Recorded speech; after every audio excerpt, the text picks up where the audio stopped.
We pretty much always fly it with the mixture rich, and the mixture on some of the European airplanes in the war were actually backwards to the American deal. And so if it's full back, it's full rich. And then if you're cruising along, you actually lean it out this way, okay? And if for some reason you ever you forget the mixture when you come into land, it actually pulls the mixture back, okay? Some cool little windows here that we will open because it's Florida and it's in the winter and it's nice and warm, unlike everybody else up here. There's a little window right here, which I like as well. These just tend to blow in from the side, but this one actually gives you a little bit in your face. There's another vent up here that you can actually screw in and out, and there's a little triangle thing that kind of goes up and down there. So anyway, we're not going to mess with that. There's the compass. There's a light for the compass. I've never actually flown this at night. The panel is basically looks like there's a little mag switch down here that I just turned on, so we got voltage on the battery. This is the starting button. Air speed is in kilometers per hour. This thing cruises around 85 miles an hour probably. I think max speed would be about 120 miles an hour. So we'll see what that is in clicks when we're flying. Of course, there's your turn and bank. This is your rate of climb indicator. And this is our altimeter. So basically, if this went all the way around, that'd be pretty much 3,000 feet, 1,000 meters. So basically around 333 meters is going to be like 1,000 feet. So it's really kind of a nonsensitive altimeter. We got a clock. There's our tack, and so we got the red line at 2100. I usually cruise it around 1800, 1750, somewhere in there. This was a little thing where you actually could put a checklist on there. We actually have a checklist in this little thing right here. There's the logbook. There's our checklist. I last flew this. Oh my God, this is going to be scary. Oh my God, 2015 October. So anyway, so I flew it a while back, last year, because it's 2016 right now. May 25th? No, March 25th, sorry. Anyway, so there's the checklist. Like I said, it's pretty self-explanatory. I don't bother looking at it because the airplane's too simple and I've flown it a million times. Okay, so I got the battery on. Here's the trim, and here's the trim indicator. So that's forward trim, and that would be 0. And basically, what we do is, if I was taking off and I was going to go somewhere, I would take off with 0 trim and no flaps. The flaps are out there, and this is the control for the flaps. They're just basically, manual. There's a little chain up on the top there. There's some, guess what? A little thing is open there. I gotta go close that. Sorry about that. So much for my pre-flight abilities.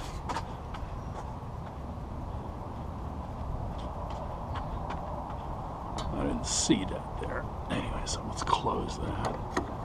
It just basically shows you where there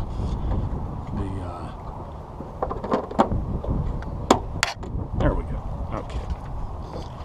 That just basically shows you where the aileron things butt together that move the ailerons, because what happens is when the wing pops out, it's just nothing more than two tubes butting together that move this way to move the ailerons, but when you pull the wing apart, it just goes with the wing. So you've got a piece in the center section, then you got 2 pieces off to the side. So that's how that works.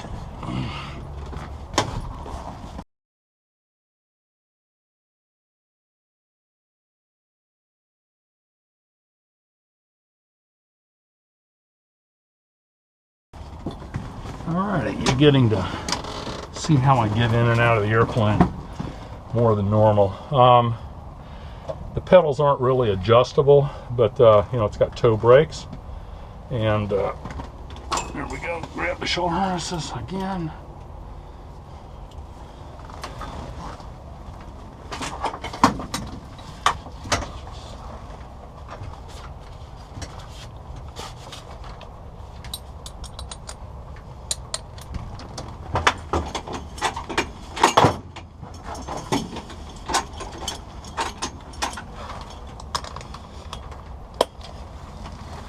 Okay, back to the, okay, so the flaps are basically just, they're manual, and it's just a chain drive.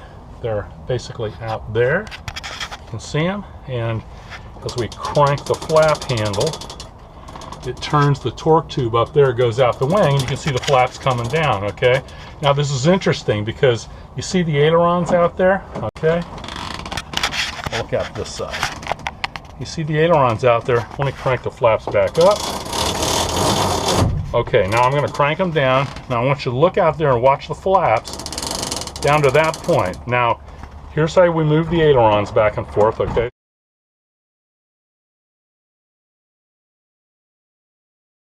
The tubes going up to the top, and there's the aileron out there moving. Now, that's neutral aileron right there. And when I crank the flaps the rest of the way down, I want you to watch the ailerons. Look at that. See the ailerons start coming down at about half the rate with the flaps at the end. Okay? That's pretty cool. I just realized I forgot to say something. Okay, now one of the things that is really, really cool in the design of this Fieseler Storch here is this little funny looking thing up here on the front. That's called a slot, okay? It's fixed. Later they came out with ones that actually went in and out with the airflow. We have that on the Stinson L1. Those are called slats. They actually move, but they do basically the same thing. And it's interesting. There's like, basically, there's like two ways that a wing can generate lift, okay? And one way is basically everybody's, you know, you've gone down the road and you've flown your hand outside the car window, you know, as you were a kid. Some people still do that today. And basically, you put your hand out, you know, you're going 65, 70 miles an hour, and basically, if the air impacts the bottom of the wing, the plate or your hand, it generates lift because of the deflection of the air going like this. You know, for every action, there's an equal and opposite reaction. So that's one of the way an airplane creates lift, and you can do that with your hand outside your car window. The other way it does it is on airfoils. If you look at this, the shape of the airfoil, or the wing shape, actually is kind of flat on the bottom, and it's curved on the top. Okay, well, because of something called Bernoulli's principle, if you moved a curved surface through a fluid, water or air being a fluid as well, and you've seen it, you know, cold air, fog coming down the mountain or something, it acts just like a fluid when you can see it. But basically, what happens is when you move this wing through the air, it actually creates a higher pressure on the bottom and a lower pressure on the top. Now, basically, the way that works is, imagine that two little air molecules are holding hands, and they're going to come up together, and they hit the leading edge of this wing, and they get split apart. Okay, and one goes over the top, and one goes over the bottom, and when they come back, they got to hold hands at the same time, because the air's got to, you know, basically reconnect to itself. Well, let me ask you something. If the one going over the bottom is going over a flat surface and the one going over the top is going over the curved surface, which one goes the longer distance? Well, obviously the one on the top goes the longer distance. And so if it goes the longer distance, as the little molecules holding hands hit the leading edge, what happens is they're obviously spread further apart on the top than they are the bottom. So the molecules are closer together on the bottom than on the top, which means there's more density on the bottom and less density on the top, which creates a movement this way with the wing. It's the same thing as you go up in altitude. If you go up in altitude, the air gets thinner, which means the molecules are further apart, which is one of the reasons why, even though airplanes have a lower indicated airspeed at a much higher altitude, they're actually moving faster over the ground because the molecules are further apart. And when the airspeed indicator picks up those molecules that are hitting, you know, inside the instrument, because they're spaced further apart, you're actually moving faster over the ground than you're actually, you know, reading off the airspeed indicator. So anyway, so because of the fact that there's less pressure on the top, more pressure on the bottom, that's the other way that basically wings generate lift. Now what happens is, on this German Storch here, which is really interesting, is one of the ways you can increase lift is by obviously increasing the angle, okay? And when we go slower, the airplane weight has not changed. And everybody's seen the vector where you've got lift, you've got weight, you've got thrust, and you've got drag, okay? And so what happens is what determines the airspeed is the amount of thrust pulling the airplane forward to overcome the drag. And if you're going a certain airspeed, then they're equal. Okay, well, if you're flying at a constant altitude, the lift equals the weight of the airplane. Okay, everybody's got that. Now, what happens is when the weight of the airplane doesn't change, it does over time, you know, when you burn fuel off, you know, or you know, you kick your mother-in-law out the side or whatever. But anyway, but in this case, let's just say that you've got within a couple of minutes, you're flying along at a constant altitude. The lift being generated is equal to the weight of the airplane. Okay. Now, when the airplane begins to slow down, what happens is the weight doesn't change. And so as the airspeed slows down, we've got to find a way to maintain the same amount of lift to equal the weight to hold the altitude. And so what we do is, since we slow down, obviously we can't maintain the same lift at the same angle. We have to increase the angle of the airfoil against the deal. And as imagine, if you were going down the road in the car going 60 miles an hour, it might take this angle to hold your hand up and create the lift to overcome the weight of your hand. But as you slow down, the only way you could increase the lift or keep the lift the same would be to increase the angle. And that's what happens on this airplane.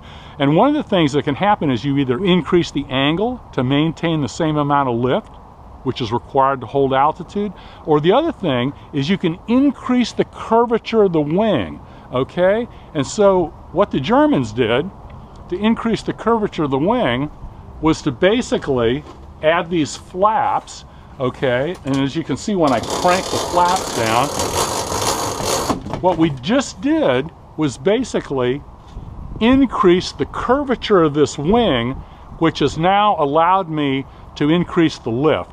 And at slower speed, that's required because we don't have as much air. So once we're at a certain angle, the only thing we can do is increase the curvature of the wing. So the flaps are all the way down, and one of the things that the Germans did is they also drooped the ailerons down to increase the curvature of the wing over the whole span of the wing, which is absolutely fascinating. So let me crank them back up, and we can watch the aileron go up, and then the flap goes up. So that's a pretty ingenious thing that the Germans did to allow this airplane to fly slower.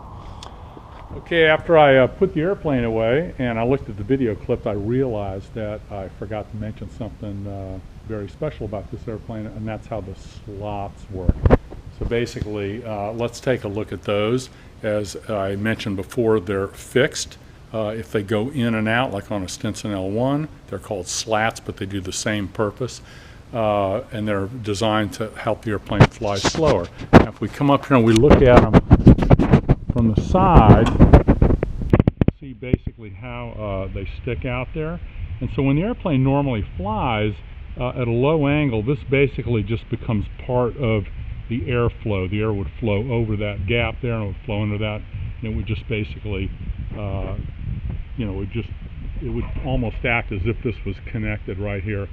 And what happens is, like on the Stinson L1 and airplanes with slats, these things actually go in and out here, and this would actually move back and would fit up flush with the wing. Adds a little bit of weight. It's a little more complicated. I think they were trying to see if the airplane would go a little faster, but I don't know if it was really all worth it. The Storch is fairly simple and it flies very easily. Normally, when an airplane gets up to a certain angle, there's a certain angle, usually up around 15 degrees angle of attack. That's the angle of the airplane relative to the wind that's coming straight at it. So if it was moving horizontally this way, 15 degrees would be about like that. What happens when you usually get up above 15 degrees angle of attack, the air that is normally flowing smoothly over the top of the wing, it becomes detached and makes like little burbles.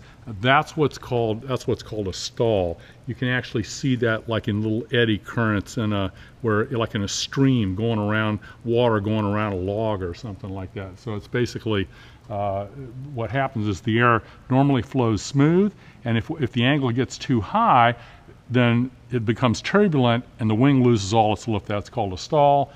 And as soon as the angle is lowered back down below 15 degrees, then the wing starts flying again. So what happens in the case of this Storch here is they add these, and when it flies at a low angle, the air basically just goes across the bottom and over the top of the slot there, and it doesn't really have a lot of impact in the speed or the way the airplane flies. But what happens is, as this angle increases relative to the wind that it's flying into, obviously the air that normally, say, is flying at this angle slowly becomes to hit the wing at a higher angle like this. So you can see what happens. The slot here on the bottom is wider than the exit on the top, and it's got a little bit of a shape here. So the air, instead of going like this, begins to enter this and begins to exit, and because of this back pressure here, it accelerates and directs the air at a certain direction, and so and it smoothly flows over the top of the wing. So you can quickly see that the higher the angle the wing gets, the more air gets pushed in here, gets directed over the top of the wing, and allows this extra air to fly over there and allows the wing to fly at a much higher angle than it normally would had the slot not been here. So that's how the slot works. And so by flying this airplane at a much higher angle, it basically, these allow you to fly past what would normally be the stall point of the wing. Pretty cool. Germans were really smart, and to my knowledge, this is the first airplane that used them, at least in any kind of mass production point of view. Great concept. Okay, so here we go. Back inside.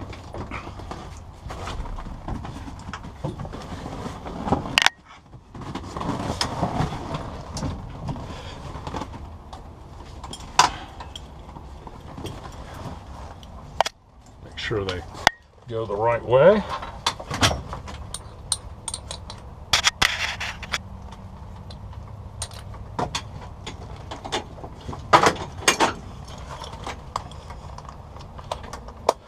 There we go. Okay, we'll go ahead and close that, because usually when I start it, it'll slam. Okay, so I got the battery is on, got power. There's a starting kind of a circuit breaker here, so we're gonna put that on, and the light will come on over here when I push that button in. So when I fly, after I start the engine, I push this little button here, it disconnects the deal, and anyway, so we'll fly that way, and you can see the button, see that go off. All right, okay, so this is up, mags are up, pumps are up. That's pretty much it. Now what we do is we wobble up some pressure here. Here's the pressure gauge here. So we've got the fuel pumps on both. It's going to take a little while to get there because we haven't had any. There we go. The lines have been dry for a while. And here this is the primer. I'm trying to pump up a little pressure, so I'm trying to get some fuel in here right now. There we go, there's a little bit. I can hear it getting sucked in.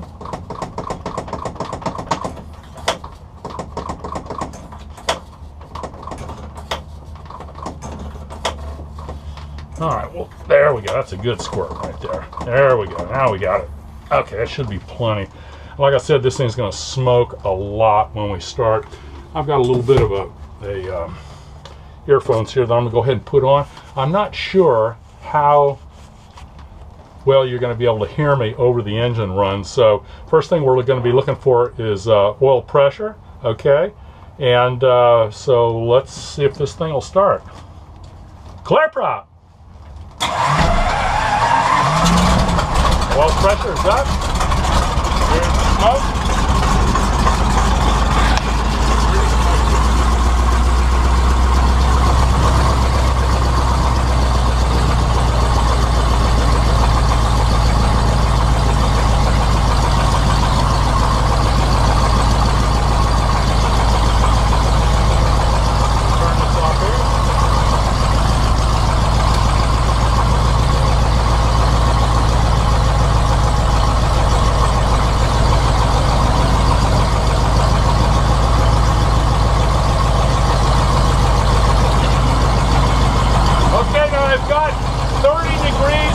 Centigrade oil temperature, and we're looking for 40 degrees before we do the run-up.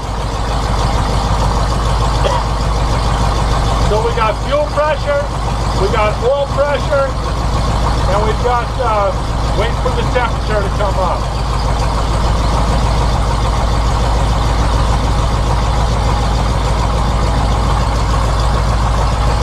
Check the controls.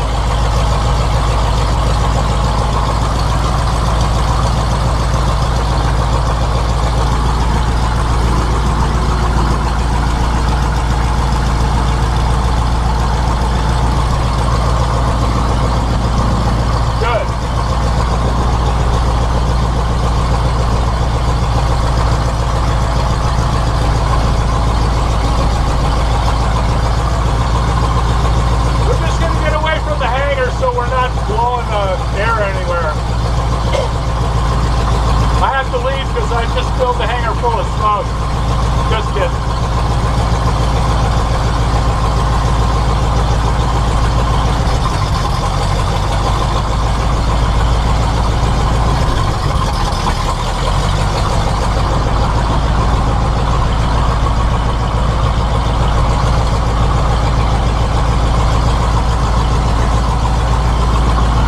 As you can see, there's really no wind right now, so this is not going to be as impressive flying slow low to the ground like on a day where there's a lot of wind.